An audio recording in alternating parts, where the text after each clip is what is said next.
Hey there, cats and kitties. I am the Blues Man, Johnny Blues, and with this video, we'll be discussing my thoughts on Season 2, Episode 11 of One Punch Man. And I think this is probably my favorite episode to date because it was full of action, but full of drama, twists and turns, surprises around every corner, from Garo just unleashing holy havoc on this group of A-class heroes, even after having been impacted by poison and having arrows in his shoulder and everything like that.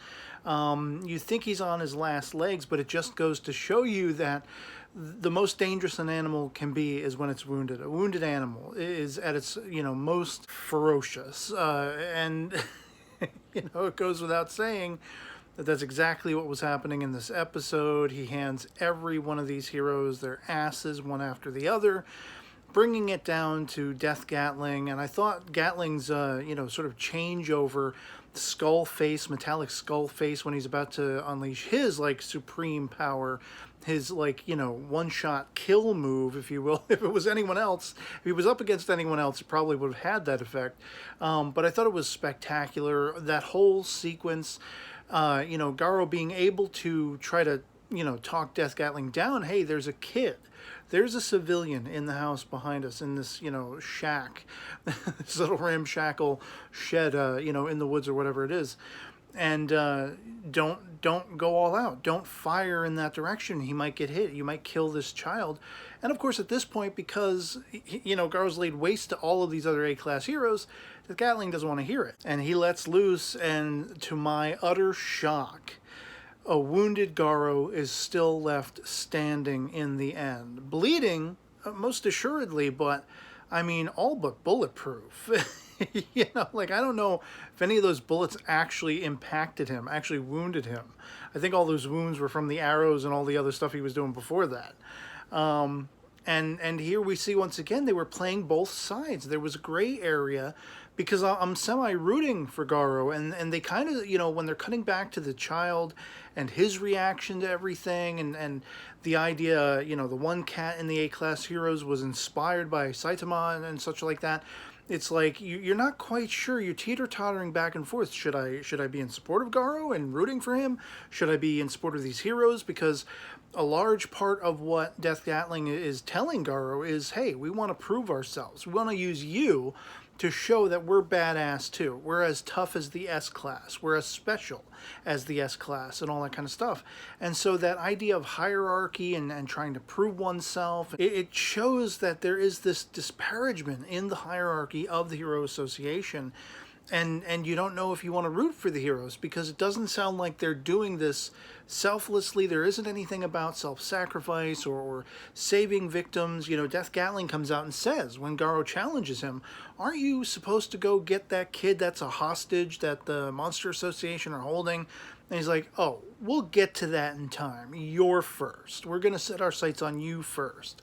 So there is this selfish quality to it. And I like that gray area where, for all intents and purposes, Garo is kind of sort of the villain. And by the end of that first half of the episode, with the little boy running off screaming bloody murder, begging for help, when seeing Garo now as a monster, as the hero hunter it was self-proclaimed as being, now that he's handed the asses of all these Class A heroes, the boy kind of sees it. This was one of the first surprises of the episode for me. He sees him as a villain, as a monster, because he took out all of these heroes that this little boy idolized.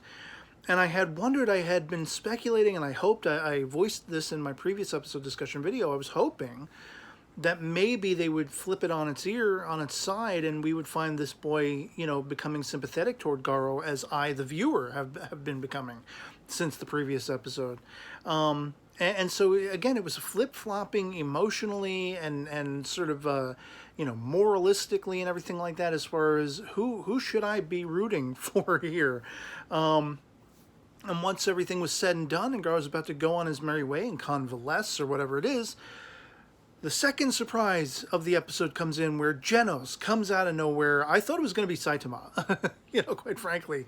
And even at first, for some reason, I have other things on my mind, but I'm watching the episode and I hear Genos' voice, and at first I'm like, wait a minute, is that Saitama? No, that doesn't sound... I couldn't tell for sure. until the smoke cleared and we saw, oh, in fact, yes, it is Genos, was I then assured of that fact, and then Havoc unleashes anew, with Genos just going up against Garo, and Garo still holding his own, even as a wounded animal, even as a wounded dog. He's still ferocious, and he's still holding his own, and he even seems to get the leg up on Genos a couple of times, almost, not quite, but almost. And it was just spectacular, the action in this episode. For anyone complaining about the action in the series thus far, watch this episode. This is my favorite episode to date because it had such a great mixture of action and drama and those characterization elements. It was just, sort of a crock pot full of all of these ideas and concepts and things on display. And with that drawn-out battle between Garo and Genos, I didn't know how it was going to end. It looked like Garo was going to, defeat Genos at one point. It looked like Genos was going to defeat Garo at one point, and then it happened again for both of them. And Garo just barely gets out of it, and just before Genos is going to nuke his mother trucking ass, friggin' surprise number 3, Silverfang shows up. Silverfang and his brother.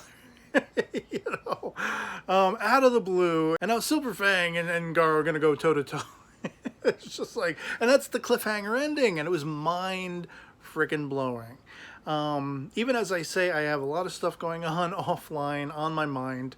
This episode was a respite for me. It was something I could really sink my teeth into and enjoy. It took my mind off of issues offline that I'm currently dealing with. And I didn't want to miss, talking about it, especially with how excited the episode made me. I had to get it out of my system. I had to get it out there. This episode was just spectacular. It was the best episode of Season 2 of One Punch Man thus far, bar none, as far as I'm concerned. One man's opinion. And I'd love to hear from you guys with that in mind in the comments below. Love it or hate it, anything goes, as long as you are respectable, sharing your own opinion, and are respectful of others if they happen to disagree. But I'd love to hear your thoughts on this episode, whether you compare and contrast to the first season and all the action elements therein, or you can look at this one objectively as it's a standalone episode in comparison to all the episodes thus far in Season 2. Just what your thoughts on it are. Thumbs up, thumbs down, all that good stuff. And if you happen to enjoy this video and would like to consider supporting my channel, please have a look at my PayPal support link, posted both in the description as well as the comments below. It affords you opportunities very much akin to Patreon, where you can set up a monthly recurring contribution, a one-time only kind of thing, or you can send me a personal message alongside any contribution you send my way, requesting topics I may discuss in the future, ask for shout-outs, or make recommendations of things I may check out, and would inevitably shout you out down the line if I happen to discuss. And anything you saw fit to send my way would be 2 thumbs up for me in securing my longevity on YouTube for the foreseeable future. And so yeah, until the next one, that'll be pretty much it for me on this. Hope this video finds you well, and I'll catch you all later. Peace.